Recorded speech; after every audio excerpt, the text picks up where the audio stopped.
오늘의 사건 반장입니다. 지난 6일 서울올림픽대교 근처 한강에서 30대 여성이 흉기에 찔린 채 발견됐습니다. 경찰은 현재까지 타살 가능성이 낮다고 보고 있는 가운데 국과수가 1차 소견으로 밝힌 사인은 과다출혈이었습니다. 부산의 한 오피스텔에서 20대 여성이 추락해 숨지는 일이 벌어졌습니다. 최초 목격자이자 신고자는 전 남자친구였는데 유족은 생전에 여성이 전 남자친구로부터 상습적인 폭행과 협박을 당해왔다고 주장했습니다. 사전 점검을 위해 아파트를 방문했다가 충격을 받았다는 입주 예정자의 제보가 들어왔습니다. 곳곳에서 인분 등이 발견된 건데 입주 예정자는 도면과 다른 시공 문제도 있어서 입주 자체가 가능한지 의문이라는 주장입니다. 뾰로로 안녕하십니까. 오늘 종일 눈이 내리고 지금은 잠시 그쳤다지만 그래도 우리 가족 여러분 퇴근길 정말 조심조심 귀가하셨으면 좋겠습니다. 자, 진실 추적자 사건 반장 시작합니다. 민주당 이재명 대표를 습격했던 피의자 66살 김모, 오늘 오후 부산경찰청이 신상정보 공개 심의위를 열었는데요. 공개 불가 결정을 내렸습니다. 물론 여태껏 신상이 공개된 자들 거의 살인범들이었죠. 하지만 국가의전서열 7위에 해당하는 제1야당 대표에게 흉기를 휘두른 자였습니다. 살인미수 혐의자 신상을 공개하면 안 좋은 선례로 남아서 앞으로 신상 공개 요구면 분물이 터질 거다 이런 걸 염려했는지는 모르겠습니다만 저 개인적으로는 정말 납득할 수가 없습니다. 자, 어쨌든 이 대표는 내일 퇴원한다고 하네요. 자, 오늘 출연자 소개해 올리죠. 이자연 기자, 백성문 변호사, 오윤성 순천향대 교수, 양지열 변호사, 그리고 박준혜 수호 선생님 나오셨습니다. 안녕하세요. 안녕하세요. 울산에 사는 우리 부부 매일 사반 본방사수 하신 윤학수, 이명분 부부님. 오늘 8주년 결혼 기념일이에요. 이동현 씨 앞으로도 쭉 사랑해줄게 하신 윤지숙님. 정년 퇴직 후 새 직장에 첫 출근하는 조금옥 여사의 생일입니다 하신 김성우님. 소녀감성 대전의 노현순 여사 생신 축하해요. 신혼여행 다녀와서 만나자 하신 이세영님. 명지대 2학년생입니다. 학교가 드디어 폐교 위기를 벗어났어요. 교직원 학생 여러분 화이팅 하신 김태림님. 자, 며칠 전 아내가 부산 KBS 버스 정류장에 폰을 놓고 왔다고 하더라고요. 거의 포기한 채로 정류장에 갔다는데 세상에 정류장 벤치 위에 가져가지 마세요 하고 어떤 분이 저렇게 적어놨더래요. 우리나라 살아있네 하신 나익수님. 캘리포니아의 장혜룡님, 희철님, 윤현숙님 모두 사랑합니다. 자, 재미는 물론 의리로 함께하는 아세사바 뉴스 육방. 대한민국과 전 세계 동포 가족 여러분의 시선을 모아서 출발합니다.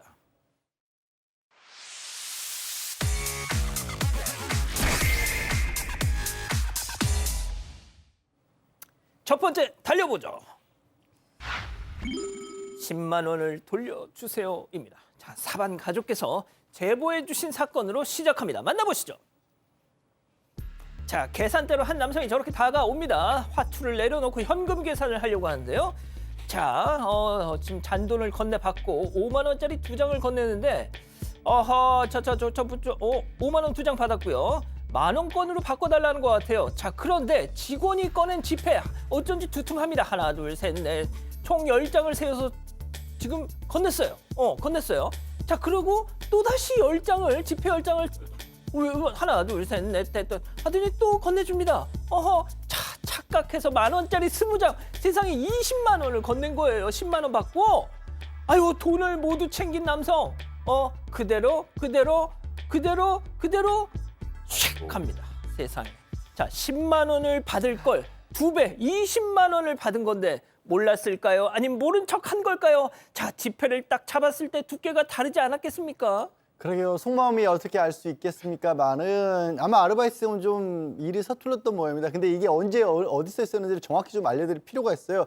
이건 지난해 12월 27일 인천 서구의 가자동에 있는 한 편의점에서 오후 10시경에 있었던 일이고요. 보신 것처럼 물건을 먼저 하나 사고 그리고 나서 5만 원권 2장을 주면서 이 돈을 바꿔달라, 만원권으로 바꿔달라고 한 겁니다. 그런데 실수였던 것 같아요. 아르바이트생이 그거를 보신 것처럼 20만 원을 준 겁니다. 아이고야. 그런데 이 손님이 알았는지 몰랐는지 알 수는 없습니다. 받고 그냥 가버렸어요. 경찰에 신고를 했지만 라고 생각합니다. 번호판도 잘 안 나오고 탐문수사 중이긴 하는데 저 아르바이트생이 일한 지 3일밖에 안 됐대요. 아이고, 이제 좋아. 갓 20살.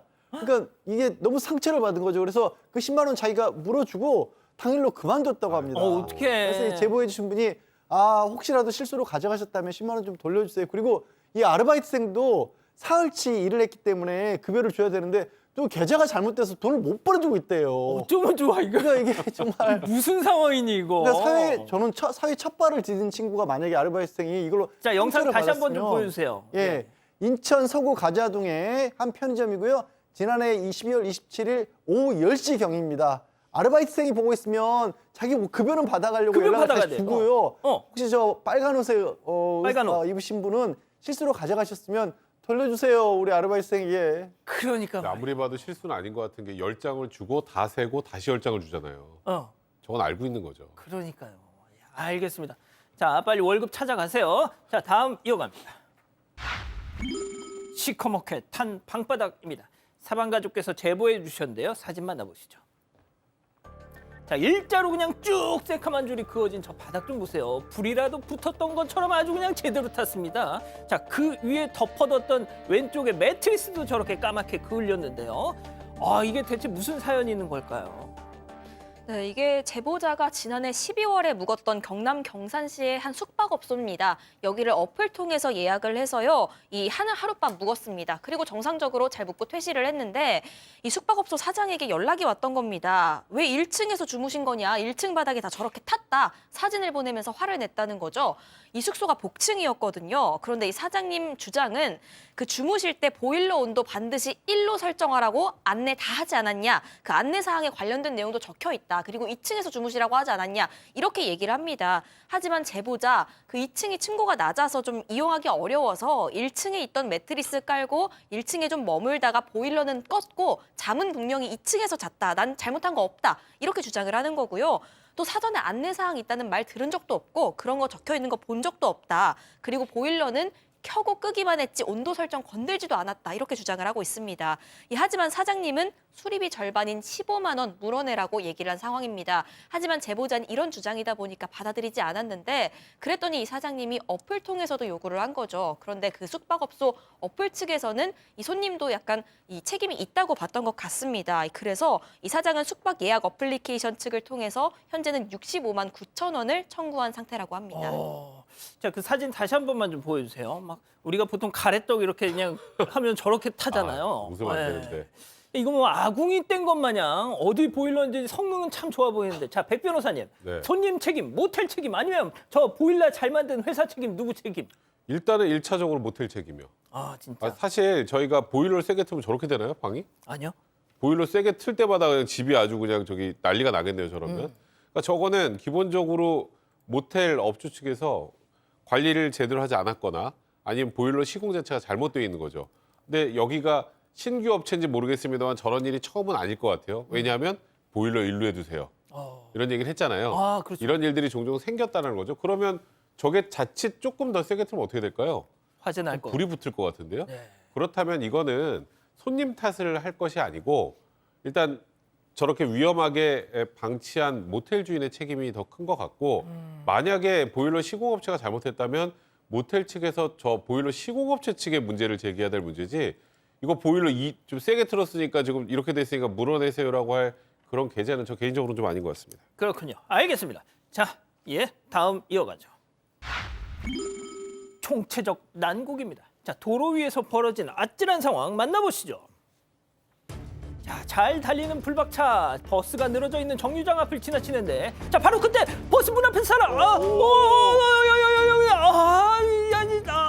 참 승객이 붕 떴다가 도로에 저렇게 떨어졌습니다. 세상에 1차로에서 버스 승객이 하차할 거라고 누가 상상이나 했겠습니까?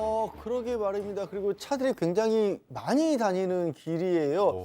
이 일은 지난해 12월 22일에 있었던 일이고요. 지금 눈으로 보시는 것처럼 1차로에 버스가 서 있고 2차로에 뒤에 이제 블랙박스 제보 차량이죠. 그리고 앞에 사고 차량이 갔던 겁니다. 그런데 도대체 어떻게 된 일인지 모르겠는데 오른쪽에 보면 인도에 이 버스 정류장이 인도 쪽에 있거든요. 그러네요. 3차선 저 너머 쪽에. 예. 근데 1차로에서 갑자기 승객이 내린 겁니다. 아이고. 그래 보면 저도 저걸 피하는 게 불가능한, 그러니까 거리가 어느 정도 있으면 모르겠는데 문 열리자마자 바로 그 하필이면 차였던 맞아요. 거예요. 그러니까 열어준 기사분도 도대체 무슨 사연인지 잘 모르겠지만 분명히 잘못하신 것 같고 승객도 최소한 저기서 내릴 거면 차가 오는 건 봐야 됐을 것 같은데 이거 피할 여지가 없어 보이거든요. 저는 이 경우에는 승객분의 과실이 훨씬 크지 않을까 싶습니다. 이게 야간이기도 하고 거리가 너무 짧아요. 브레이크 밟았어요. 브레이크 밟았는데도 피할 수가 없었던 거잖아요. 알겠습니다. 자, 다음 이어가죠. 구멍난 아빠의 마음입니다. 자, 사방 가족께서 제보해 주신 사건 영상으로 만나보시죠. 자, 가게 앞에 놓인 저 외투 한 벌. 자, 한 남성이 지나가는데요. 외투를 살짝 보더니 이리저리 만지작하면서 이거 완전 내 스타일인데. 하지만 이거 그냥 가버립니다. 가버리고 마는 줄 알았지. 내 스타일이라니까 이거. 자, 일단 한번 촥 멋있게 막 무슨 코트 이렇게 둘러매듯이 하면서 저렇게 또 반대 방향으로 가고 있어요. 자, 이 기자 세상에 견물생심이라더니 그냥 갔다가 다시 백도에서 오는 거 보세요. 자, 그런데 저 외투가 그냥 일반 외투가 아니라 아버지가 아들한테 선물을 해준 외투다. 사연이 있더라고요. 네, 맞습니다. 저게 지난해 12월, 지난달 14일 자정인데요. 그 제보자 아들이 아르바이트 하던 가게에서 손님이 너무 많아서 잠깐 외투를 저 바깥에다 놔두고 일했다고 합니다. 이 바깥이라고나 하지만은 가게 물건들이 놓여 있죠. 가게 테이블 위에다가 올려둔 걸로 보이는데 그 옆을 지나가던 남성이 저걸 발견하곤 마치 자기 거인 것처럼 자연스럽게 입더니 그대로 도주한 겁니다. 이 제보자에 따르면 이거 아들 제대하고 첫 생일 맞아서 제보자가 선물로 사준 롱패딩이었다고 합니다. 생각할수록 괘씸하다면서 제보 주셨습니다. 교수님, 도대체 왜 저러고 살까요? 얼마 전에 이제 그 노트북 분실했던 그 70대가 그 안에 자기 아내의 그 세상 떠난 아내 사진 파일이 있어가지고 그때 한번 다시 찾은 적이 있죠. 예. 그러니까 인간이라고 하는 것은 어떤 그 물건에 있어서의 의미는 그 물건을 어떤 그 상황에서 누구로부터 받았느냐라고 하는 것이 굉장히 중요한 건데 좀 전에 얘기 나왔는데 이 아버지가 아들이 군대 생활을 끝나고 제대를 해서 너 정말 고생했다라고 해가지고 첫 생일을 맞아서 저 롱패딩을 사준 건데 저걸 잊어먹었으니 아버지나 아들이나 정말 참 이렇게 가슴이 아플 건데요.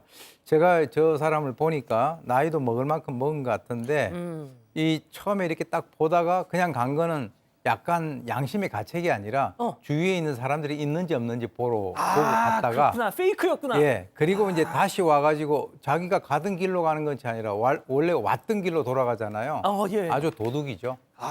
그래서 잡았으면 좋겠습니다. 그러니까요. 알겠습니다. 자, 다음 이어가죠. 버스 안에서 으쌰으쌰입니다. 자, 버스 안에서 벌어진 위급한 상황 만나보시죠. 한적한 버스 안입니다. 한 남성이 갑자기 고개를 푹 숙이니까 어머 아저씨 정신 차리세요. 여성이 막 흔들어 보지만 좀처럼 몸을 가누지 못한 저 남성. 자, 119에 바로 신고를 하고요. 버스 기사한테도 기사 아저씨 저 좀 쓰러지셨어 막 이렇게 얘기를 합니다. 자, 곧 차가 멈추고 기사와 승객들이 달려가서 살핍니다. 자, 한 승객은 남성이 흘린 땀을 손수 닦아내는데요. 자, 그 사이 남성의 가방을 확인하는 저 여성. 자, 그런데 웬 약통이 뾰로롱. 야야야. 자, 곧장 구급대에 다시 연락을 해서 남성이 갖고 있던 그 약을 설명을 하는데 때마침 구급대원 도착하고 남성을 안전하게 저렇게 옮겨갑니다. 이거 진짜 대단합니다. 이거 진짜. 보통 분은 아닌 것 같죠. 네. 딱 봐도 뭔가 저와 관련된 일에 종사할 것만 같은 네. 저 여성은 지구대에 출근 중이던 경찰이었습니다. 진짜. 네, 근데 저 앞에 앉아있던 남성의 상태를 계속 좀 지켜보셨던 것 같아요. 몸을 제대로 못 가누는 걸 좀 보고 호흡도 불안정한 상황이 되니까 조치를 취한 건데요. 바로 경찰은 이제 구급대에 신고를 하고 남성을 살폈습니다. 다른 승객들하고 이제 버스 기사도 저 남성의 상태를 확인하고 외투를 벗겨서 호흡 원활하게 하고 뭐 땀을 닦아주고 다 도왔죠. 예. 근데 여기서 저는 더 놀라웠던 건 저 여성 경찰분이 저 남성의 가방을 살피잖아요. 그러니까요. 거기서 약을 발견합니다. 왜냐하면 이런 상태니까 뭔가 약을 먹고 있을 수도 있겠다. 맞아. 그렇죠. 가방을 딱 열었더니 급성 협심증 약이 발견이 된 거예요. 그래서 119에 아까 전화해서 구급대원이 지금 출발했잖아요. 예. 구급대원한테 다시 연락을 해서 이 병력을 공유하기까지 했습니다. 세상에. 지금 경찰, 승객, 버스 기사의 대처로 저 남성 신속히 병원에 이송돼서 아주 적절한 치료를 받고 지금 무사하다고 합니다. 아이고 진짜 천만다행입니다. 자, 마지막 사연으로 가보죠. 아내와 춤추고 싶어요. 자, 사방가족께서 우리 가족 여러분들의 집단 지성의 판단을 받아보고 싶으시다면서 오늘 오후에 메일을 주셨어요. 맞습니다. 아내랑 같이 사교 댄스 즐기고 싶은데 아내가 절대 싫다고 해서 설득하고 싶다. 이런 사연입니다. 이게 조금 사연이 있는데 사연자는 아주 오래전에 이혼을 했대요. 그리고 혼자서 딸을 키우면서 뭐 우울증도 있고 건강도 안 좋아져서 25년쯤 전에 이 사교 댄스를 시작을 했다고 합니다. 그런데 여기에 재미를 붙여서 그 취미 생활을 10년을 했다는 거죠. 그러다가 지금 아내를 뭐 지인 소개로 만나고 결혼까지 하게 됐는데 그 아내가 처음에는 별말 않더니 이 어느 날 댄스 절대 금지다라고 선언을 했다는 겁니다. 이 알고 보니까 아내 주변에서 사교 댄스 그거 하다가 바람나는 경우 많다, 말려야 한다 이런 얘기를 듣고 왔기 때문이었습니다. 아하. 그 당시에 사연자가 아무리 아니다, 건전하다 설명을 해봐도 통하질 않아서 그땐 포기를 했습니다. 그렇게 벌써 15년이 흘렀는데 최근에 사연자가 살도 찌기도 했고요. 뭐 당뇨며 고혈압이며 건강도 안 좋아졌는데 그 아내도 같이 살이 찌고 갱년기 증상도 심해지고 우울증도 왔다고 합니다. 그 의사가 두 분 다 꼭 운동해야 한다라고 해서 사연자가 이 댄스가 퍼뜩 생각이 난 거죠. 우리 같이 사교 댄스 하자 했는데 아내는 여전히 요지부동이라고 합니다. 차라리 등산이나 조깅을 하자 뭐 이렇게 얘기를 한다는데 이 사연자는 뭘 해봐도 그 댄스만큼 흥이 안 난다는 겁니다. 같이 하자는데도 사교 댄스는 안 된다는 아내. 이 오늘 들어보고요. 아내 설득하고 싶은데 투표 결과에 한쪽이 깔끔하게 승복하겠다고 하셨습니다. 그렇군요. 자, 사파 다시 한 번만 좀 보여주세요. 예. 근데 사파는 너무 좀 거칠게 그리셨어. 좀 왼쪽에 남편분 얼굴이 막 약간 뭐 한 마리 키우실래요? 약간 이런 느낌인데요. 좋습니다. 자, 기다리고 기다리셨던 퓨처 핸즈타임 유튜브 JTBC 뉴스 촬영과 사건 반장 독립 채널에서 우리 9천여 분의 우리 가족 여러분 함께하고 계신데요. 채팅창에 OX로 함께 참여해 보시죠. 먼저 아내입니다. 어머머머머머 여보 백성문 씨 운동으로 뭘 한다고 사교 댄스? 진짜 개풀 뜯어먹는 소리하고 앉았네. 아니 남들은 그 나이에 골프다 등산이다 뭐 한다는데 사교 댄스? 당신 콜라텍 가가지고 동네 아줌마들 꼬시려는 거 아니야? 아이고 늦바람이 무섭다더니 15년 동안 잘 참다가 왜 이제와 난리래? 나랑 같이 배우자는 건 페이크겠지. 어차피 난 안 할 거 뻔히 아니까 안 돼 인간아. 등산이나 가 동그라미. 야 이거 구도가 아주 좋습니다. 자 다음 사연자 남편입니다. 여보 선영이 콜라텍 같은 소리 하고 있네 진짜. 날 도대체 뭘로 하는 거야 도대체? 사교 댄스를 모욕하지 마. 일본 영화 셸리 댄스 안 봤어? 사람 참 어떻게 내 마음을 그렇게 몰라주나. 내 평생 소원이 뭔 줄 알아? 당신하고 같이 이렇게 손잡고 서울, 대전, 대구, 부산 찍고 턴. 이게 내 소원. 선영아 나랑 지루박 한번 땡기자. X. 그렇습니다. 자 일단 우리 교수님 말씀부터 들어볼게요. 예, 사실 뭐 제 주위에도 사교 댄스를 하는 분이 있어요.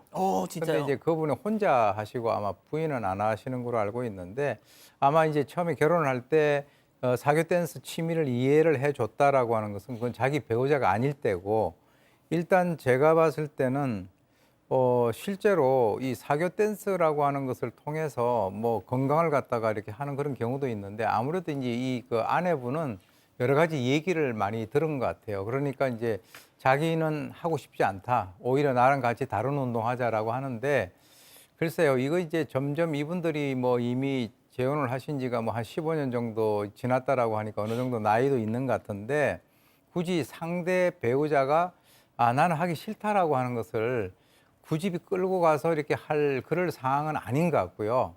그래서 제가 볼 때는 이 결혼을 하게 되면 만약에 혼자서 있으면 뭐 사교 댄스 아니라 뭐 살사 댄스도 출 수가 있겠죠. 그런데 어차피 두 사람이 같이 결혼을 해서 나가는 거기 때문에 상대가 난 정말 싫다라고 하는 것을 굳이 할 필요가 있을까 하는 생각이 듭니다. 저는 다른 분은 몰라도 우리 백성문 변호사님은 당연히 남편분의 입장을 두둔해 줄 줄 알아요. 왜냐하면 왕년에 좀 했거든. 저는 저 사교 댄스 해본 적이 없는데요. 그러니까 뭐 나이트클럽에서 좀 놀아봤거든. 자, 말씀 저는 절대 사교 댄스 나쁘다고 생각하지 않고 건전하다고 그럼요. 생각해요. 근데 15년 전에 약속을 하셨잖아요. 그죠? 이제 사교 댄스 안 하겠다. 그런데 이제 좀 건강도 좀 안 좋아지고 그러니까 운동을 해야겠다. 그럼 아내가 얘기하는 것처럼 다른 운동 하시면 됩니다. 진짜. 그러니까 아내랑 약속을 한 거고 그리고 저는 개인적으로 혹시 이 방송을 보고 계시다 저한테 기분 나빠할 수도 있는데 저는 아내와 함께 사교 댄스를 추고 싶다도 약간 핑계인 것 같아요. 기분 나쁘겠다. 그러니까 아니 함께 하면서 뭔가 이제 소위 말하는 면죄부를 받고 그 이후에 본인이 계속 이 사교 댄스를 하고 싶어서 그러신 게 아닐까. 그러니까 지금 아까 보니까 뭐 등산이나 이런 거는 꾸준히 하기 힘들다라고 하셨는데 그러니까 사교 댄스만 재밌으니까 그런 거잖아요. 아내와 함께 같이 즐겁게 할 수 있는 걸 찾는 게 가장 최선인 것 같습니다. 자, 이에 대한 반론 우리 양지열 변호사님. 백성문 변호사는 머릿속에 뭔가 이상한 의심 내지는 의혹이 없어요. 항상 존재를 하는 것 자, 같아요. 의심 없어요. 싸워. 아니 없습니다. 지금 역할 다른 잡아오네. 사람이랑 같이도 아니고 배우자 아내하고 같이 배우겠다라고 하고 저도 잘은 모르지만 그렇게 부부가 같이 배우는 경우도 굉장히 많다라고 그렇게 들었거든요.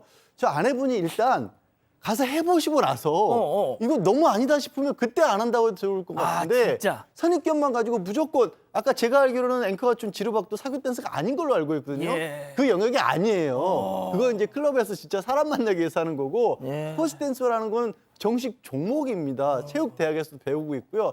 그래서 같이 뭐 예를 들어 저는 뭐 주말마다 복싱하면 사람 패려고 복싱합니까? 아니에요. 그런 것 같기도 그런 거 해요. 아니에요. 그런 것 같기도 해. 아내분이 같이 한번 해보시고 배워보시고 배워보시고. 야 이거 영 몹쓸 거다 싶으면 그때 안 하시면 되고 그때 안 하면 된다. 아주 해보지도 않은 상태에서 무조건 선입견을 가지시는 건 백성무 같은 사람 말 듣는 거예요. 아, 죽어도 싫으시대잖아요. 그러니까 죽어도 해보고, 싫으시대잖아요. 해보시고. 그런데 저- 뭐 굳이 저- 그거를 또 저기 어떻게든 뭐 설득해서 뭐 운동을 하시려고 그러십니까? 다른 운동하시면 되지. 저 앞에 남성 사파에 쉐리 예. 댄스라고 하잖아요. 예. 96년인가 나왔던 그 영화였죠. 일본 영화. 거기서도 처음에는 가족들이 맞아요. 눈치챌까봐 뭔가 까름치하다고 맞아요. 왠지 일본도 정서가 비슷했거든요. 근데 나중에 가족들도 알고 되게 환영해 주거든요. 네. 저거 이제 2000년대 미국에서 리메이크도 했던 영화예요. 한번 보셔요, 아내분이. 근데 이제 그건 지극히 해피엔딩으로 끝났던 거고. 저도 자, 사교 일단- 댄스는 괜찮다 그랬는데. 예? 아무튼 자, 우리 가족 여러분들 의견도 좀 전해주시죠. 굉장히 뜨겁습니다. 아, 진짜? 거의 반반인 것 같은데 제가 아이고 볼 어쩜 때는. 좋아, 어쩜 좋아. 네, 이 햄복그잡님.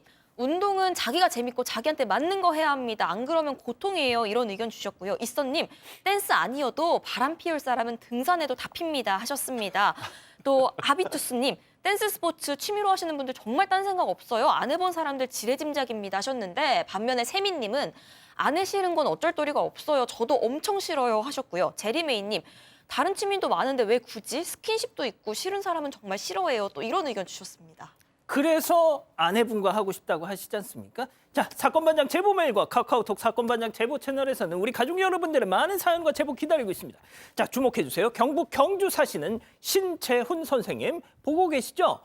지난 주말 가족들과 함께 안동 하회마을을 다녀오셨다고요. 자, 이곳저곳 재미나게 구경하시다가 갑자기 한옥 벽계에 붙은 저 경고문이 눈에 확 들어오더라는 겁니다. 응? 하고 봤더니 이곳은 CCTV 촬영되고 있으며 일회용기 쓰레기 버리면 해당 영상 JTBC 사건반장에 제보합니다.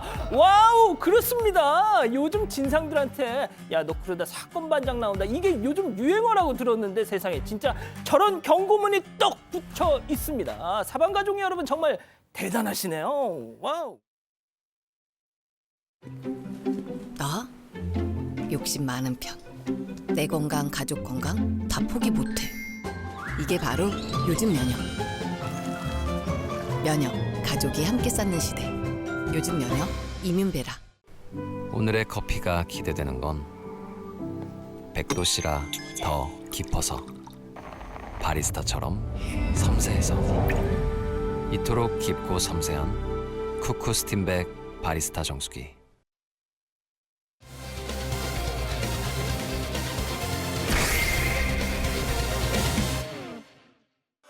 지난 6일 서울 올림픽대교 근처 한강에서 30대 여성이 흉기에 찔린 채 발견됐습니다. 경찰은 현재까지 타살 가능성이 낮다고 보고 있는 가운데 국과수가 1차 소견으로 밝힌 사인은 과다 출혈이었습니다. 현재까지 수사 상황을 짚어봅니다.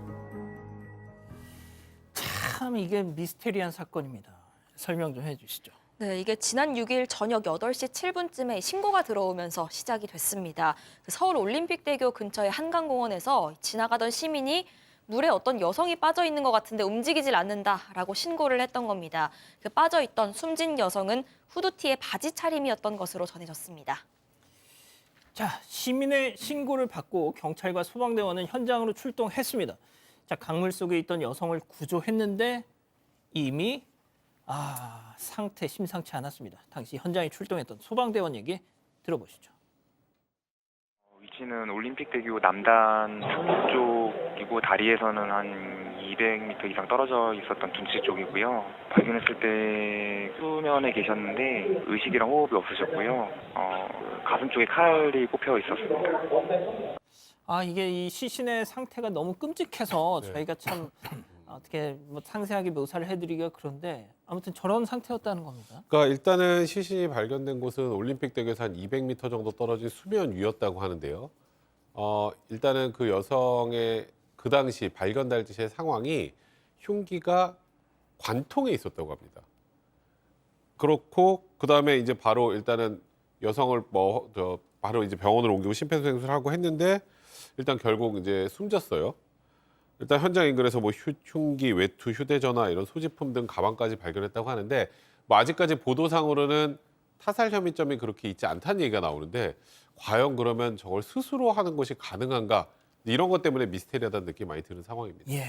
자, 2011년 경북 문경의 한 폐채석장에서 십자가에 이렇게 매달려서 사망한 사람이 발견이 됐었죠. 자, 그런데 당연히 타살이려니 했는데 당시 국가수가 뭐 실험까지 하면서 온갖 시나리오를 다 설정해서 내린 결론은 자살이었습니다. 그러니까 극단적 선택이었습니다. 자, 교수님. 사실 이 여성의 죽음에 있어서 가장 많은 분들이 의문을 품는 게 스스로에게 흉기를 관통할 만큼 그 상황을 감내하면서 스스로의 목숨을 그렇게 한다? 참 이게 잘 납득이 안 되거든요.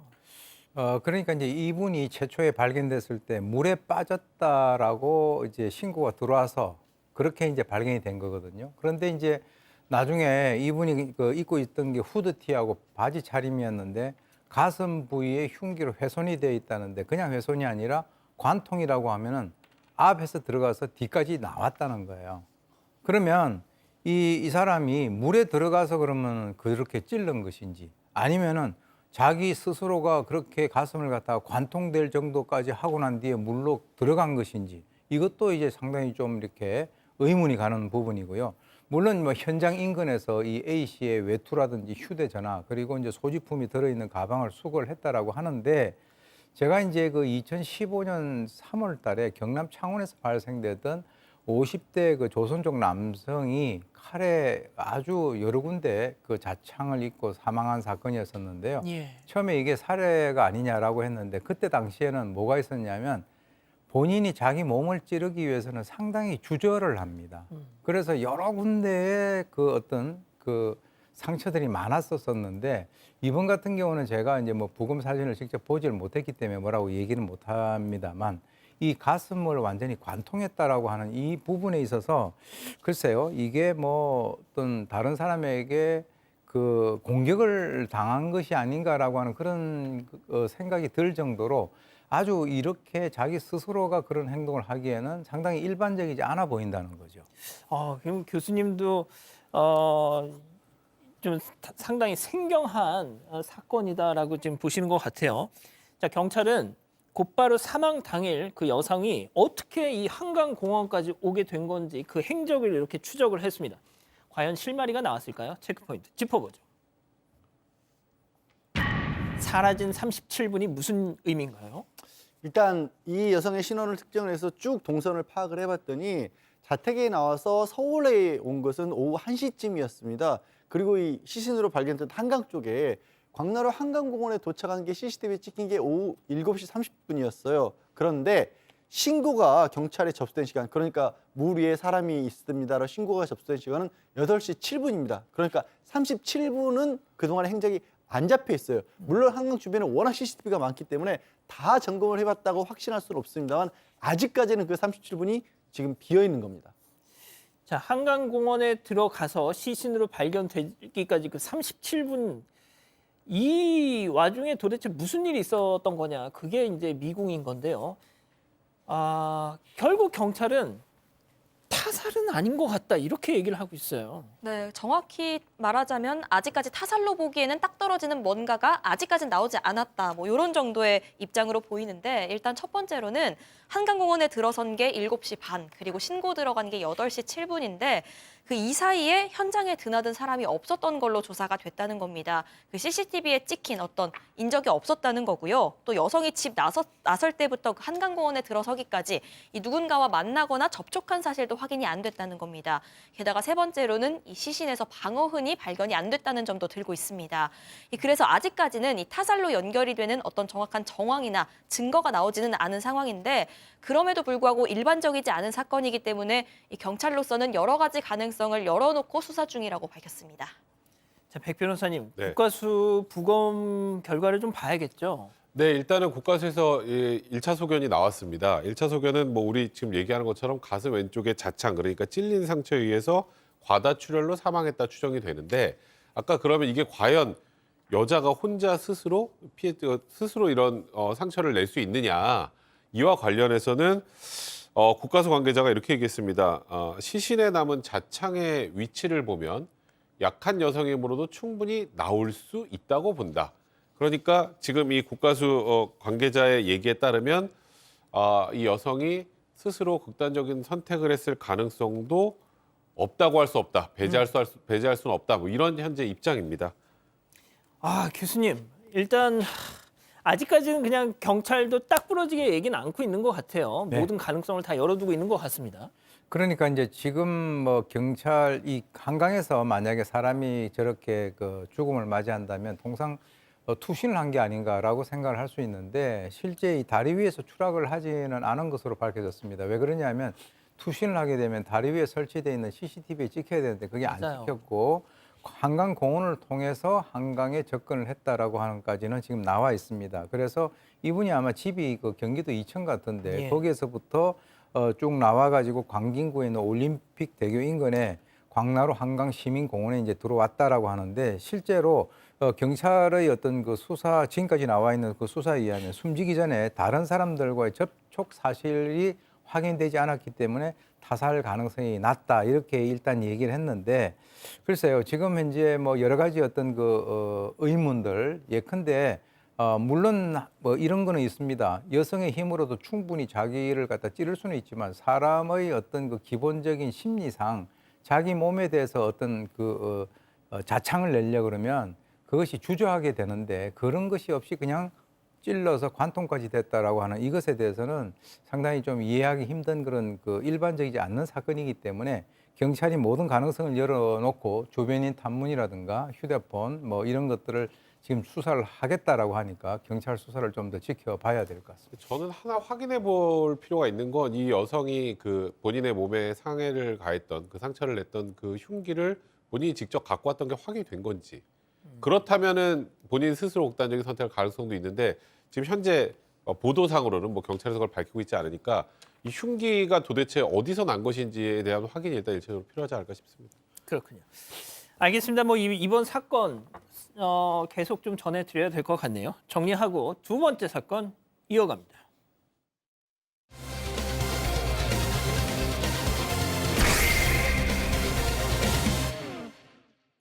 부산의 한 오피스텔에서 20대 여성이 추락해 숨지는 일이 벌어졌습니다. 최초 목격자이자 신고자는 전 남자친구였는데 유족은 생전에 여성이 전 남자친구로부터 상습적인 폭행과 협박을 당해왔다고 주장했습니다. 대체 무슨 일이 있었던 건지 알아봅니다. 자, 저희가 유족하고 연락이 됐습니다. 취재 결과 알려진 내용보다 이게 어제 아마 MBC에서 단독으로 전해진 내용인데 그 내용 이외에 정말 충격적인 내용들이 오늘 저희가 또 많은 걸 또 취재를 했습니다. 자, 이 여성이 숨진 그날 어떤 일이 있었나요? 네, 일단 지난 7일 새벽 2시 반쯤이었고요. 한 20대 여성이 그 부산에 있는 한 오피스텔 9층에서 추락해서 숨졌습니다. 이걸 가장 먼저 목격하고 또 119에 신고까지 했던 최초 신고자가 전 남자친구입니다. 이 전 남자친구는 내가 집에 같이 있었는데 집에서 나온 뒤에 여성이 추락하는 걸 보고 신고했다라고 경찰에 진술을 합니다. 그런데 조사해보니까 이 단순히 같이 있었던 게 아니라요. 여성이 숨지기 전에 이 전 남자친구가 집으로 찾아와서 말다툼을 벌였던 것으로 확인이 됐습니다. 이뿐만이 아니라 그 유족과 지인들은 생전에 이 여성이 이 전 남친으로부터 폭행 또 스토킹 당해왔다고 주장하고 있는 상황입니다. 자, 그러면 여기서 유족의 이야기 직접 한번 들어보시죠. 이제 술을 먹고 이제 집에 찾아오는 거예요. 찾아와서 이제 몸싸움, 막 애를 벽으로 막 밀쳐가지고 온몸에 멍들게 하고 어떨 때는 일목도 한 번씩 조르는 경우도 있었다고 하더라고요. 그리고 집에 있는 뭐 화장실 타일이라든지 뭐 옷이라든지 집에 있는 집기라든지 다 던져버리고 그 TV도 다 고장나고 화장실 뭐 천장인가 거기다 두 군데 구멍이 나 있고. 자, 생전에 이 남자친구라는 사람한테 교제 폭행을 당해왔다. 네, 일단 뭐 유족 측의 현재까지는 주장입니다. 지금 말씀하셨던 것처럼 뭐 전 남자친구라고 하는 이 남성으로부터 폭행과 스토킹을 당해왔다고 하는데 이런 겁니다. 예를 들어서 이 여성이 어디를 갈 때마다 혹시 너 남자랑 있는 거 아니냐? 사진을 찍어라, 영수증을 찍어서 인증하라. 또 이런 집착 문자를 수시로 보냈다고 하고요. 급기야 옷 검사까지 하면서 노출 있는 옷은 절대 입으면 안 된다 이렇게까지 했다고 합니다. 또 이유 없이 여성의 바람을 의심하고 폭행까지 했다고 하고 근데 더 나아가 스토킹까지 했다고 합니다. 이 정도 상황 되면 헤어지자는 얘기를 하겠죠. 예. 여성이. 예. 헤어지자고 말을 하니까 집에 찾아와서 무려 13시간 동안 문을 두드리며 초인종을 눌러대는 일도 있었다고 합니다. 도대체 13시간 동안 띵동 띵동 띵동 띵동 이걸 하면은 도대체 어떻게 살아야 될까요? 이 여성 전 남자친구에게 몇 번이나 제발 좀 헤어져 달라고 했습니다. 하지만 그때마다 당연히 거부를 했겠죠. 자, 그런데 그냥 거절만 한 게 아니라 특별한 또 무기가 있었답니다. 체크포인트 짚어보죠. 극단 선택 협박입니다. 유족의 얘기 들어보시죠. 남자가 이제 헤어지자고 하니까 자기가 올라가가지고 떨어져 죽을 거라고 협박을 몇 번 했다고 하더라고, 우리 조카가. 그래서 자기가 몇 번을 말리고 나중에는 이제 자기도 뭐 자포자기하고 자기 알아서 해라 하니까 그냥 내려오고. 자, 남성이 떨어져 죽겠다고 한 그 장소가요. 실제 그 고인이 숨진 오피스텔 그 창문이었다고 합니다. 양 변호사님. 네. 아니 이게 자기가 헤어지자고 하면 내가 먼저 극단적인 선택을 하겠다라고 했고 조금 전에 얘기한 것처럼 너무 참 황망한 게 막상 숨진 사람은 이 여성인데 이 여성에게 내가 여기서 떨어져서 죽겠다라는 식으로 그렇게 협박을 했다라고 하고요. 몇 차례에 걸쳐서 실제 이 SNS를 통해서 메시지도 보냈어요. 유서를 잘 적어놨으니까 평생 죄책감에 살아라. 그리고 장례식에 와서 꼭 이 유서 확인해라. 이런 식의 글들을 남긴 겁니다. 사실요, 우리 법원에서도 내가 목숨을 끊겠다라는 식으로 얘기하는 거 그 협박으로 인정합니다. 범죄였던 거예요, 이거 자체가. 하하. 자, 하지만 이 고인은 여성은 전 남자친구란 놈의 자의 협박에 굴하지 않았습니다. 그러니까 이제 더 뭐를 하기 시작했다면서요?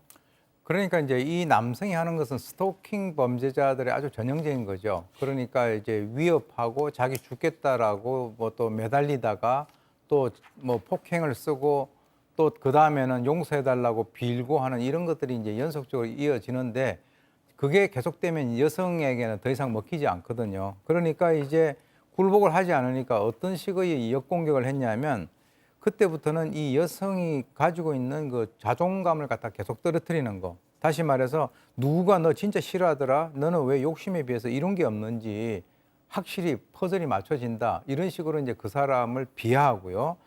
네 편 아무도 없고 네 주위에 있는 너를 도와줄 사람 아무도 없다. 이런 식으로 이제 또 집요하게 정신적인 고통을 갖다 가하기 시작합니다. 그리고 이제 성적인 비하. 그리고 이제 뭐 이 죽으라고 이런 얘기를 갖다 직접적으로 메시지를 보냈다라고 하는데 그거는 제가 봤을 때는 이 자기가 죽겠다라고 하는 것이 더 이상 먹히지 않으니까 네가 죽어라 이런 식으로 이제 전략을 바꾼 것으로 이렇게 보입니다. 자, 유족과 친구들 말에 따르면 완벽하게 헤어지긴 했었답니다. 지난달 말, 연말에. 자, 그리고 여성이 숨진 그날 이자가 약속도 없이 찾아왔다는 거죠. 네, 맞습니다. 그 고인이 숨진 그날 이 여성이 남성인 지인이랑 식사 자리를 하고 있었다고 합니다. 약속 자리였던 건데 미리 말도 없이 약속도 없이 이 전 남자친구가 그 장소로 찾아온 겁니다. 이걸 어떻게 알고 찾아왔는지 그 부분도 굉장히 의문인 상황인데 너무 놀랐다 보니까 일단은 집 앞에 가 있어라. 거기서 얘기하자. 잘 얘기하고 황급히 돌려보낸 것 같습니다. 그런데 너무 두렵다 보니까 그 같이 있던 남성 지인한테 이 고인은 너무 무섭다, 나 집으로 가기 두렵다라는 호소를 몇 차례나 했다고 합니다. 그럼에도 불구하고 집으로 돌아가야 했으니까요. 집으로 돌아갔고 그날 새벽에 이 여성이 9층 오피스텔에서 추락해서 숨진 겁니다. 자, 유족에 따르면 고인은 이제 보통 또 그러실 거예요. 아니 저렇게 시달렸으면 경찰에 좀 미리 신고 좀 하지. 최소 2번 이상 경찰에 신고를 하셨답니다. 어떻게 된 거예요? 일단 유족의 얘기에 따르면 최소 3번입니다.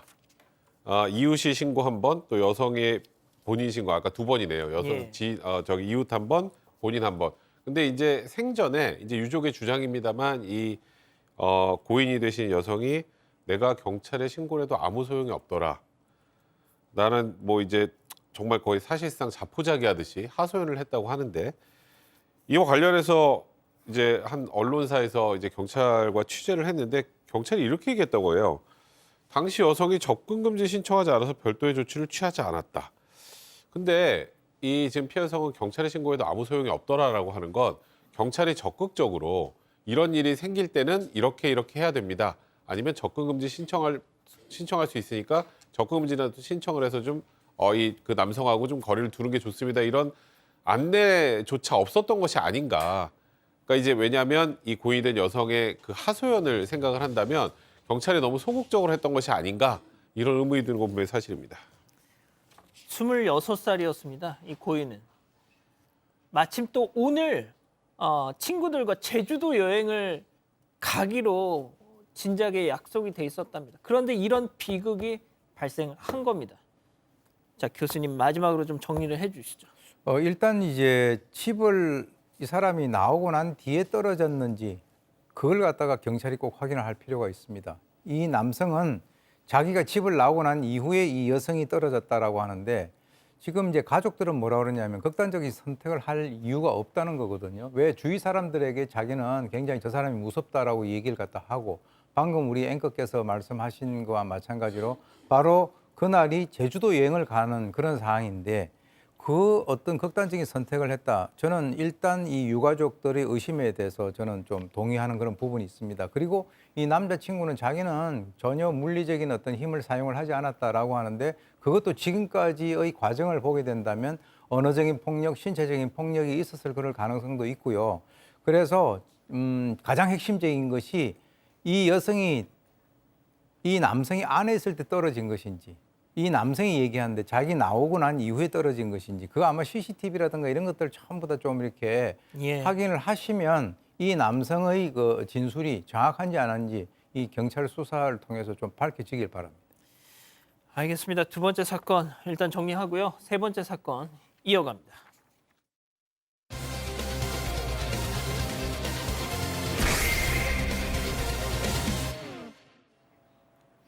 3년 전 세종의 한 아파트에 청약을 신청한 남성. 수백 대 1의 경쟁률을 뚫고 당첨됐습니다.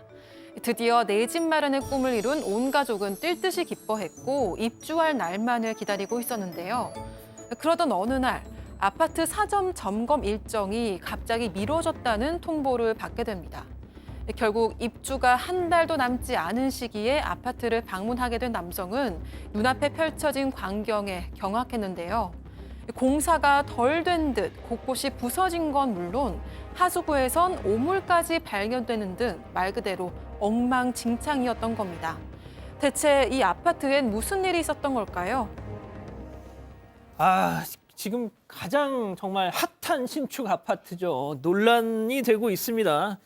여기에 입주할 예정이었던 사방 가족께서 제보를 주셨어요. 네, 맞습니다. 이 제보자는 지금은 대전에 살고 있는데 3년 전에 여기에 청약을 넣었는데 당첨이 됐다고 합니다. 그 당시에 경쟁률이 무려 183대 1.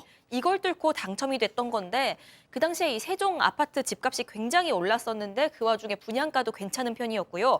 교통도 교육 환경도 좋고 특히나 이 제보자에게는 직장이 바로 앞이라고 합니다. 이 무엇보다 좋을 수밖에 없었던 상황이고 게다가 이 제보자에게는 첫 내 집 마련이었다고 합니다. 그래서 이 부모님까지 다 모시고 이사를 가기로 계획을 세웠고요. 계획대로였다면 이달 말에 입주를 해야 하는 상황입니다. 자, 보통 입주 전에 사전 점검 하잖아요. 네, 그렇죠.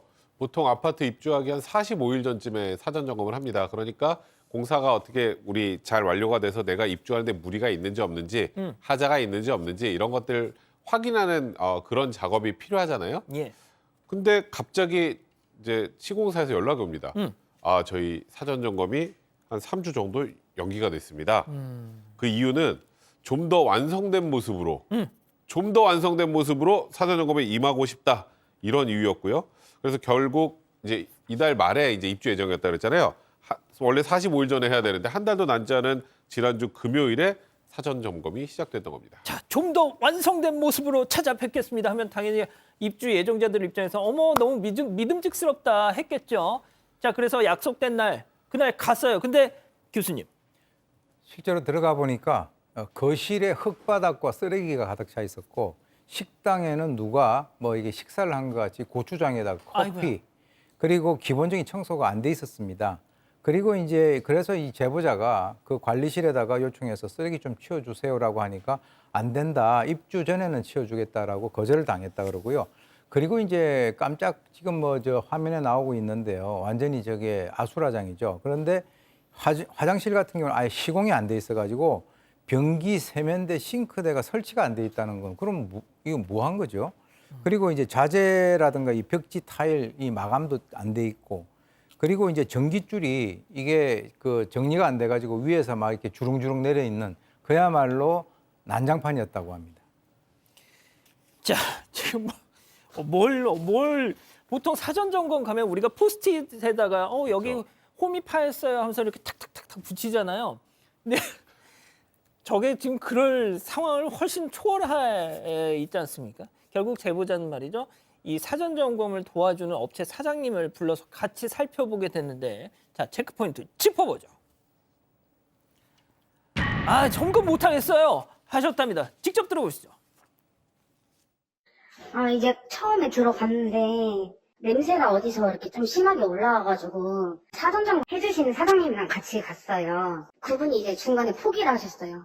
이 집은 사전점검을 할 수가 없다고 어디서 자꾸 이상한 냄새가 나신대요. 그래서 플라스틱 상자를 딱 열어봤더니 이렇게 나오는 거예요. 변기도 있었어요. 심지어 거기 변기가 있었는데 변기에서 나온 게 아니고 세면대 하수구에 나온 거예요. 누가 막 일부러 막 때려 부신 것처럼 타일도 다 깨져 있고 문짝도 다 깨져 있고 집에 모든 게 다 하자가 있는 거예요. 제가 말씀드릴게요. 저희가 이 제보를 상당히 오래전에 받았습니다.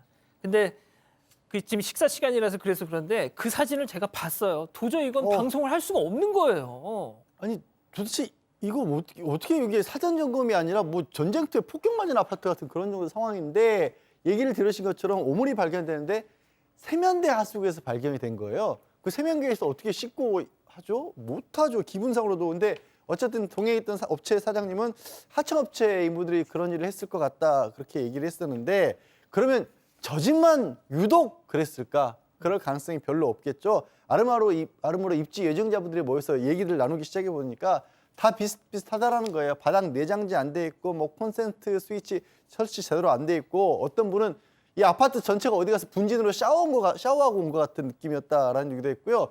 이것도 황당하더라고요. 원래 이제 요즘 짓는 공사하는 아파트들은 가전제품들도 이렇게 미리 선택을 하는 모양입니다. 예. 에어컨을 선택을 하는데 모델하우스에 있던 에어컨을 떼서 갖다 옮겨놨다라는 거예요. 그리고 저기 이제 사진 눈썰미 있으신 분은 보셨겠지만 고층 아파트들이지만 거실에 이 창이 사람 아래 그러니까 몸 전체만큼 그렇게 아래쪽까지 내려와 있잖아요. 네네네네. 저기 창이 아예 설치가 안 돼 있어서 큰일 날 뻔한 분도 있었다는 거예요. 그러니까 저기 보세요. 저기 그냥 떨어질 수 있는 거예요. 저기 아예 없었으면 사전 점검하다가. 진짜 지금 그래서 어느 건설사 어느 아파트냐고 자꾸 물어보시는데 세종 리첸시아 파밀리의 금호건설입니다. 이미 기사 다 나왔어요. 예. 자, 백 변호사님. 네. 어쩌면 좋아 진짜. 근데 저희가 100번 양보해서 지금 나온 것들은 뭐 다시 잘 수리하고. 양보 안 돼. 그러니까 지금 제가 더 심한 거 얘기하려고 하는 거예요. 진짜? 예. 청소하고 뭐 어떻게 하고 하면 뭐 들어갈 수는 있는데 문제는 이제 안전에 관련된 문제들도 좀 있었던 것 같아요. 만약에 저거 아이들 지나가는데 떨어지면 저거. 그러니까요. 근데 일부 아파트에서 심지어 화재가 났던 흔적까지 있다고 합니다. 그러니까 이게 뭐 전기 케이블 관련 화재였던 걸로 추정이 되는데 어떤 세대에선 연기 그름이 흘러든 흔적도 있고 탄내가 진동하고 일부 세대는 벽에 그을름까지 지금 보신 것처럼 남아 있었다고 합니다. 그런데 시공사 측은 이 부분을 숨겼다고 합니다. 이건 제보자들의 주장입니다. 그리고 더 나아가서 이제 지하 주차장 지하 주차장에서 누수가 발생하고 있고 또 일부 시설물은 설계 도면하고 다르게 시공된 것도 확인이 됐다고 하는데 예를 들어서 뭐 계단은 설계 도면에 좀 예를 들어서 폭이 한 뭐 1.5m다. 실제 가보니까 한 75cm밖에 안 되는 거예요. 예를 들어서 아이고야, 이런 폭도 다르고 그리고 설계도상으로는 엘리베이터가 2개가 있어야 되는데 예. 엘리베이터가 하나만 설치된 곳도 있다고 합니다. 근데 지금 제가 말씀드렸던 거는 아까는 그냥 어떻게든 고쳤으면 되지 수준이지만 이건 안전하고도 좀 직결될 수 있는 문제잖아요. 그러니까요. 그러다 보니까 입주민들이 좀 더 심각하게 보고 있는 상황이라고 합니다. 금호건설 뭐라고 합니까? 예? 지금 이 그 해당 아파트는 금호하고 이 신동아 건설이 합작을 했다라고 하는데요. 아마 이 건설사 같은 경우는 뭐 별거 아닌 거, 뭐 강 건너 불 보듯이 이렇게 얘기를 합니다.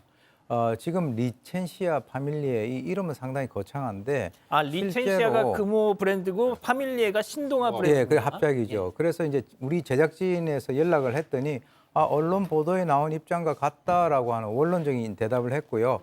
미흡한 부분은 하루빨리 완공하겠다. 그런데 여기서 우리가 좀 주목해야 될 게 하자는 일부 세대에서 나온 것뿐이고 문제가 없다는 곳도 많았다. 일부 민원이다. 이걸 강조를 갖다 했어요. 그러면서 그러면 과연 여기에 대해서 어떤 대책이 있느냐라고 하니까 우리는 화자 보수에 최선을 다하겠다. 그리고 아까 지게 뭐 어떤 오물 관련돼서 그 세대에서 물어봤더니 인부들 대상으로 사전 교육을 하고 있지만 돌발 사항을 막는 데는 한계가 있다. 그럼 이게 뭐 아무 대책이 없는 같이 들리는데 글쎄요, 참 답답합니다.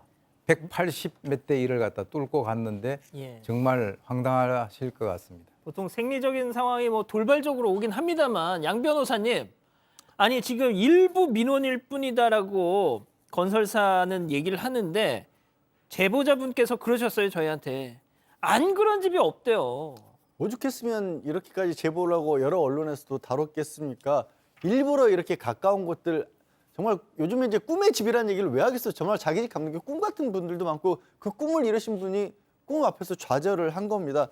다시 사전 점검하고 입주를 아예 미뤄달라라고 그렇게 지금 요청들을 하고 계신다고 하거든요. 그로 인한 또 추가적인 비용까지도 지금 이 시공사에서는 고려를 해야 될 상황이 아닌가. 그리고 아까 백 변호사 지적했다시피 그래요. 내장재 어디 좀 문제가 있는 거 이런 것까지는 그냥 양보할게요. 하지만 안전과 관련된 부분요. 걱정하면서 집에 못 들어가지 않습니까? 그러니까요. 철저하게 해주시기 부탁드립니다. 진짜. 알겠습니다. 세 번째 사건 정리하고요. 사건연구소 이어갑니다.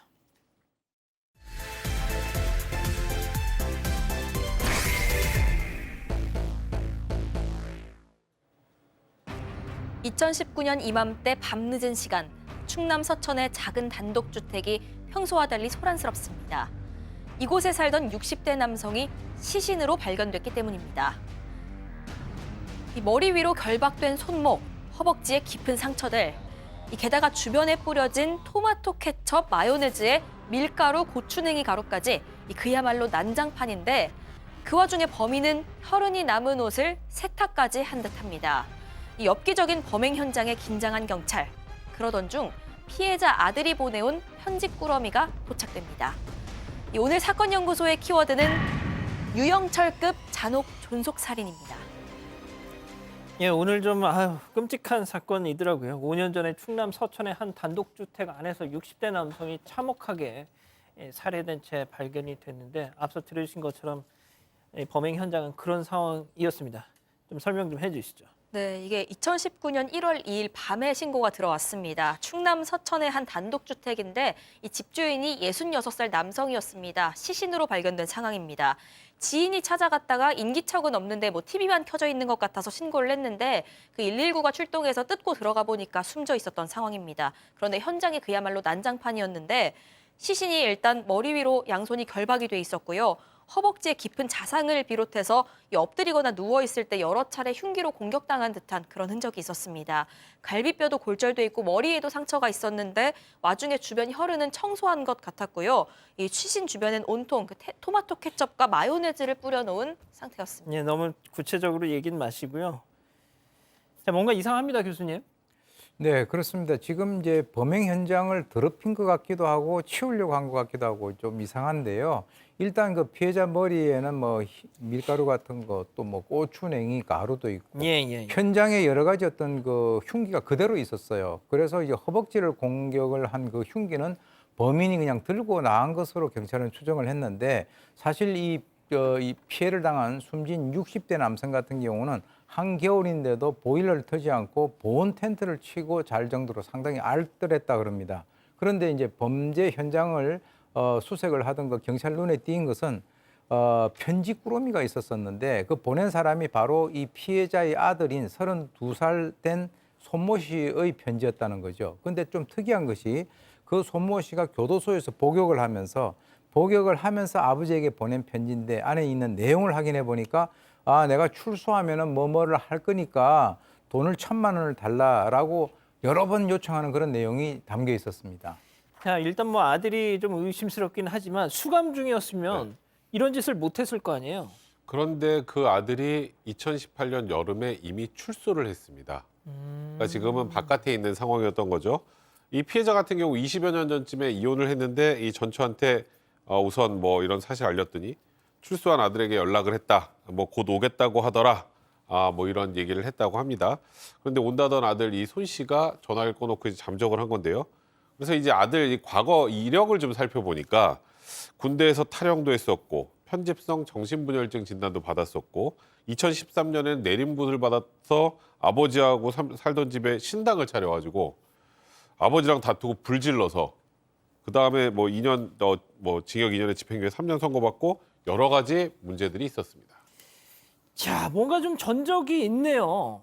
네, 그렇습니다. 경찰도 그래서 그 아들을 가장 유력한 용의자로 보고 추적을 시작을 했는데 나타나질 않은 거예요. 근데 사건 기록을 보니까 아들하고 행적하고 대조를 해보니까 그러니까 2018년 12월 28일쯤에 사건을 저지른 것으로 보이는데 어디 가는지 묘연한 겁니다. 서울에서 일하던 PC방에서는 일을 그만둔다고 했고 아까 이제 정신과 질환이 있었다고 했는데 약을 한 20일치를 자주 못 오겠다면서 미리 받아갔다라는 겁니다. 그래 이제 어디서 찾아야 되나 싶은데 카드 사용 기록이 하나씩 나오는데 이게 희한한 게 익산이었다가 천안이었다가 다시 서울 쪽으로 왔다가 광명에 갔다가 부산? 이 공통점은 KTX 정차역이 있는 곳들인 겁니다. 그래서 경찰이 그럼 KTX를 타고 이동한다는 것까지는 파악을 했습니다. 자, 그럼 어디로 갔을까요? 네, 그러니까 그걸 지금 알아내야 하는 상황인데 이 와중에 그 오랫동안 떨어져 산 모친도 그 아들이 나한테도 만나러 온다고 했었다. 나도 돈 달라는 거 거절했기 때문에 분명 나한테도 악감정이 있을 거다. 라면서 굉장히 불안해하던 상황이었습니다. 하루빨리 잡아야 하던 상황이었는데 이 마침내 지난 그 1월 6일이었고요. 2019년 1월 6일이었고요. 오후 4시에 부산에서 손 씨는 검거가 됐습니다.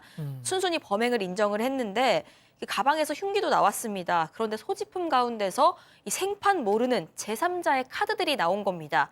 이게 뭐냐 추궁을 했더니 너무나 담담하게 내가 사실 2명을 더 죽였다라고 얘기를 했다고 합니다. 자, 자기 친부를 살해하고 2명을 더 살해했다. 연쇄살인이었어요. 네, 이걸 이제 통상 범죄학적으로 금전 추구형 연쇄살인이다라고 얘기를 합니다. 이 도주 중이었던 1월 5일 인천 지역에서 일면식도 없었던 그 80대 노부부를 살해를 했는데요. 그 범행 목적은 도주 자금을 마련하기 위한 것이었다라고 합니다. 실제로 이 경찰이 이 얘기를 듣고 과연 이것이 맞는 말인지를 확인하기 위해서 그 카드 명의자의 주소가 있지 않겠습니까? 그래 그 주소를 실제로 가보니까 그 집안 안방에 노부부하고 반려견이 흉기에 찔려서 참혹하게 숨져 있던 그런 상태였단 말이에요. 그래서 피해 품은 18K 그 반지 하나하고 현금 7만 5천 원 그리고 카드 도장 등을 챙겨서 달아난 것인데 사실 참 안타까운 것이 이 피해자 부부 같은 경우는 사실은 그 치매 걸린 아내를 이 80대 이 남편이 옆에서 보살피고 있던 그런 상황인데 바로 그 집에 가가지고 이 생면 부지에 이 범인들에 의해서 살해를 당했다. 이건 정말 참 더 이상 뭐 할 얘기가 없습니다. 자, 참 양 변호사님. 공범이 있었다고요? 네, 공범이 있습니다. 붙잡히고 나서 얘기를 토통 안 하다가 갑자기 어느 날 입장을 바꿔서 내가 사실은 다른 사람의 유혹 때문에 이런 짓을 저질렀다라면서 공범까지 털어놓은 겁니다. 어떻게 된 거냐고 했더니 이자가 출소위에 불법 퇴폐업소에서 일을 했는데 거기 사장이라는 사람이 30대 남성이 좀 그 사람이랑 가까워졌던 모양이에요. 그래서 그 사장이라는 사람한테 우리 아버지가 사실은 돈이 30억이 넘게 있는데 돈도 안 준다. 내가 어렸을 때부터 학대도 당했고 나를 정신병원에 입원시켜서 내가 생활을 못하고 있다. 이런 식으로 얘기를 했더니 이 업주가 나 같으면 확 아버지 해쳐버리고 그 돈으로 떵떵거리며 살겠다면서 자기가 본인이 과거에 킬러 생활을 했었기 때문에 사람 해치는 걸 잘 안다면서 자세히 알려줄게 되시고 대신에 나한테서 배워가지고 사람을 해치고 얻은 돈의 절반을 달라 이렇게 얘기를 했다는 겁니다. 이게 좀 뭡니까 이거 지금 이게요? 네, 그래서 그 공범과 이 준비부터 예행 연습까지 모든 걸 다 함께 했습니다. 그리고 같이 고속버스를 타고 내려갔고요. 그 아버지를 해친 범행 현장에도 함께 있었습니다. 손 씨가 공격한 이후에 이 아버지를 고문까지 하면서 카드 비밀번호 대라 이렇게 추궁을 했는데 끝까지 말을 안 하니까 결국 살해를 했던 겁니다. 그리고 현금 4만 원, 카드 이런 것들을 가지고 달아났습니다. 현장 정리하고 뭐 케첩, 마요네즈 뿌리고 이런 것들도 지시를 했습니다. 그 이후에도 공범과 이 손 씨는 계속해서 문자를 주고받는데 뭐 대낮이고 저녁이고 집에서 나오는 사람 바로 킬, 해치라는 의미입니다. 이렇게 지시를 하는가 하면은 수배가 떨어지지 않겠냐 이렇게 손 씨가 물어보면 킬만 해서 돈이 생기면 안 잡힌다. 뭐든 돈이 문제다라고 얘기를 하면서 이 추가 범행도 이후에 있었는데 이것들이 돈의 목적이 있음을 분명히 확인시켜주는 그런 대화도 있었습니다. 이 자칭 킬러 출신입니다. 이 공범은 특수 강도 강간으로 징역 5년을 산 전력이 있는 성매매 업소 업주였습니다. 그 2019년 1월 이 사건이 벌어졌던 2019년 1월에 도대체 무슨 일이 있었는지는 모르겠는데 저 친부를 3명을 살해한 손모라는 녀석은 아직 이름도 공개가 안 됐고 공범은 성도 모르고요. 손모는 이름 왜 신상 공개에 대한 그런 얘기가 저 당시에 없었는지 저는 오늘 이걸 리뷰하면서 정말 너무너무 아니 이게 2019년에 도대체 무슨 일이 있었길래 이렇게 다들 이 사건에 이렇게 무관심했던 걸까라는 생각이 들더라고요. 그러니까 저도 이거 보면서 왜 자꾸 손모라 그러나 생각해보니까 저때 신상 공개가 안 됐던 걸로 기억이 나요. 근데 지금 이 남성 아까 저기 뭐 과거에 뭐 정신분열증을 앓았던 적이 있다 그러니까 여지없이 심신미약을 주장했었습니다. 하지만 재판부에서는 정신감정 결과 현재는 멀쩡하다 이렇게 판단을 했고요. 검찰이 구형을 하면서 뭐라 그랬냐면 유영철만큼 잔혹하다. 그래서 사형 구형을 했습니다. 그런데 공범은 이렇게 얘기했어요. 또 뭐라고 변명했냐? 아니 설마 살해까지는 안 하겠지 싶어서 돕기 시작했던 거고 어느 순간에 도피 같은 거 왜 도와줬냐 그랬더니 그 이후엔 내가 죽을까 봐. 내가 피해를 볼까 그랬다. 이렇게 주장을 했습니다만 재판부가 받아들이지 않았습니다. 당시 이 손 씨에겐 무기징역, 공범에겐 징역 30년을 선고했습니다. 이자들이 주고받은 문자 메시지를 봤더니 우린 급이 다르다. 더 많이 죽여야 세상이 우리를 알아준다. 뭐 이런 가당차는 얘기를 나눴더라고요. 자, 교수님이 마지막으로 좀 정리를 해 주시죠. 그러니까 이 손 씨가 뭐 징역을 얼마나 뜰까 뭐 3킬이면은 쪽팔리지 않는다. 3킬이면 3명을 살해하는 겁니다. 그랬더니 이 공범이 더 죽여야 알아준다. 기본이 10명이다. 그리고 우리는 피라미들 그 살인자들하고 급이 다르다. 그러니까 또 공범은 이렇게 부추깁니다. 너 실력을 보니까 300킬 해도 될 것 같다. 그러니까 이 손 씨가 그 공범에게 형님 같은 거물을 만난 게 엄청난 행운이자 대박이다. 이런 얘기를 갖다 합니다. 한마디로 악마를 본 거죠.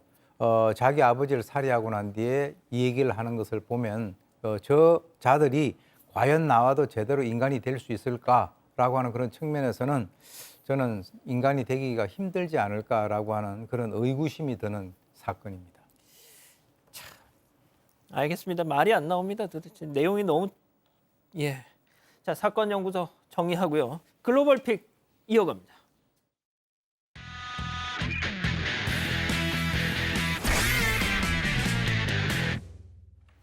자, 분위기 바꿔보죠. 베트남으로 가보시죠. 네, 집에 들어온 아이가 자기보다 훨씬 큰 저 대문을 닫기 위해서 영차 저렇게 힘을 내서 밀어봅니다. 자, 그런데 대문 윗부분이 뚝 떨어지더니요. 순식간에 바닥으로 기울어집니다. 이 무거운 철문과 함께 결국 3살짜리 어린아이 철푸덕 넘어지고 말았습니다. 덮치진 않았네요. 네, 마침 밖에 있던 어른들이 아이에게 달려가 봅니다. 천만다행히도 아이는 무사했는데요. 저 무거운 철문에 조금이라도 끼었으면 정말 크게 다쳤을 텐데 이 하늘이 도왔던 것 같습니다. 넘어진 아이는 펑펑 울긴 했지만 다행히 다친 곳은 없이 멀쩡하다고 합니다. 천만다행입니다. 네, 그런데 중국에서도 또 비슷한 사고가 있었습니다. 이번엔 유리문이었는데 가게에 들어선 아이가 유리문을 닫으려고 합니다. 그런데 잘 안 되는지 힘으로 잡아당겨 보는데 그 순간 이 유리문이 잡아당겨 보는데 유리문이 반으로 쪼개지면서 아이 얼굴을 그대로 이번엔 덮어버렸습니다. 덮었. 아이고, 아우. 세상에 어떻게. 맞습니다. 아이는 산산조각이 난 유리 파편들 위에 넘어져 버리고 말았는데 이 잘못 움직이면 더 크게 다칠 수도 있는 상황이죠. 아이 엄마가 아이를 조심스럽게 일으켜 세워보는데 이 아이도 역시 찔리거나 베인 상처 하나 없이 무사했다고 합니다. 아유. 이 아이 엄마, 아이가 안 다친 것에 감사해하면서 유리문을 스테인리스 문으로 싹 다 바꿨다고 합니다. 자, 계속해서 중국 가보시죠. 네, 한 여성이 주차장에 터벅터벅 걸어 들어옵니다. 그런데 자기 스쿠터로 가나 했던 이 여성, 갑자기 발길을 돌려서 다른 오토바이들로 향하는데 설마. 세워져 있던 뭐야? 오토바이를 뭐야? 잡아당긴 왜 뒤에 저래? 왜 저래? 세게 어! 밀어버렸습니다.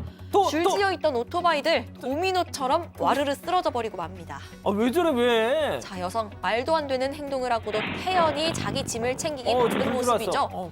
아무런 조치도 없이 그렇게 떠나버렸는데 이 여성의 만행 CCTV에 고스란히 저렇게 담겼습니다.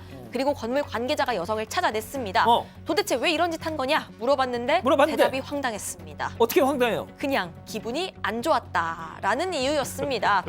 이 황당한 이유로 남의 오토바이 여러 대를 망가뜨린 겁니다.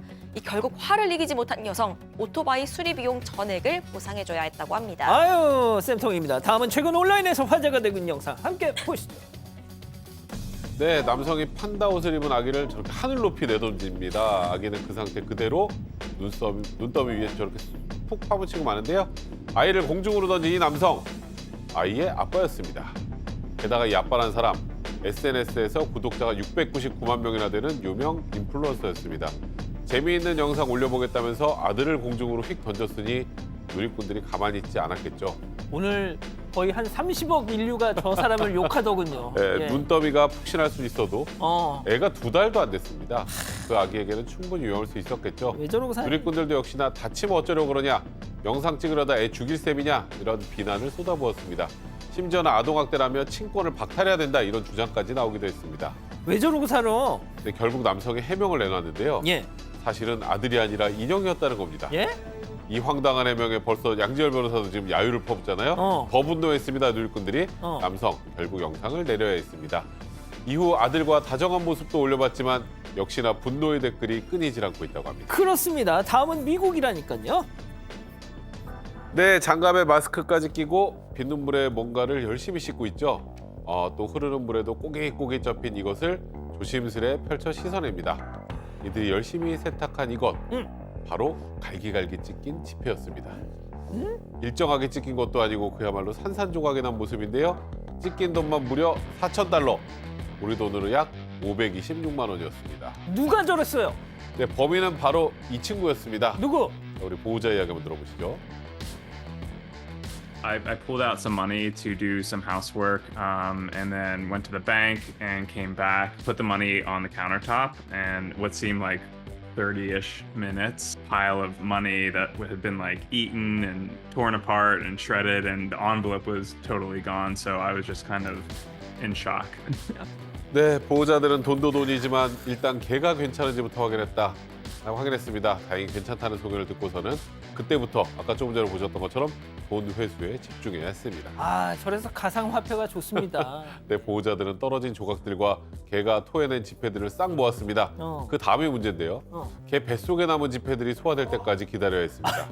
그리고 이내 소화가 된 지폐들이 세상 밖으로 나오는 것을 직접 받아내야 했습니다. 아, 이런. 냄새가 아까 고약하긴 아파트에 했지만 있던 거. 네, 어쩌겠어요. 네, 깨끗하게 돈 세탁을 마친 후에 하나씩 1년 번호를 맞췄습니다. 진짜 돈 네, 세탁. 그리고 그 지폐들을 은행에 가져다 줬는데 전부는 아니지만 그래도 다행히 466만 원을 되찾을 수 있었다고 합니다. 아우, 다행입니다. 자, 좋습니다. 예, 사랑하는 사건 반장 가족 여러분, 눈 많이 온다고 하니까요. 많이 왔고요. 길 많이 미끄러우시니까 가급적 외출 않는 게 좋으실 것 같습니다. 저희는 내일도 별이 6개 반, 4반 6반 저녁 6시 반에 다시 옵니다. 안녕히 계십시오.